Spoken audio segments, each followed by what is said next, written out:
Hi అండి. మా YouTube channel చూసిన వాళ్ళకు నా యొక్క ధన్యవాదాలు. చూడండి, మరుగుమందు. ఈ మరుగుమందు అనేది ఎవరికి పెడతారంటే మన మాట వినని వాళ్ళు, మన చెప్పు చేతిలో రాని వాళ్ళు, మిమ్మల్ని ఇష్టపడి దూరం వాళ్ళు ఉన్న వాళ్ళకు ఈ మరుగుమందు అనేది పెట్టవచ్చు. ఒకటి భార్య భర్త ఇద్దరు తగద వచ్చినా కానీ ఈ మరుగుమందు పెట్టి కలుసుకోవచ్చు. ప్రేమికులు విడిపోయిన వాళ్లకు, అత్త కోడలకు, ఇంట్లో పిల్లగాళ్ళ మాట వినని వాళ్లకు ఈ మరుగుమందు అనేది మీరు ఒక్కసారి పెడితే మీ వెనుక వాళ్ళు కుక్కలాగా తిరుగుతూ ఉంటారు. 3 రోజుల్లో కేవలం మారిపోవడం అనేది జరుగుతుంది.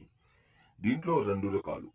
ఒకటేమో కడుపుకు పెట్టేది, చికెన్లో కానీ మటన్లో కానీ స్వీట్లో కానీ పెట్టవచ్చు. ఇంకోటి లిక్విడ్.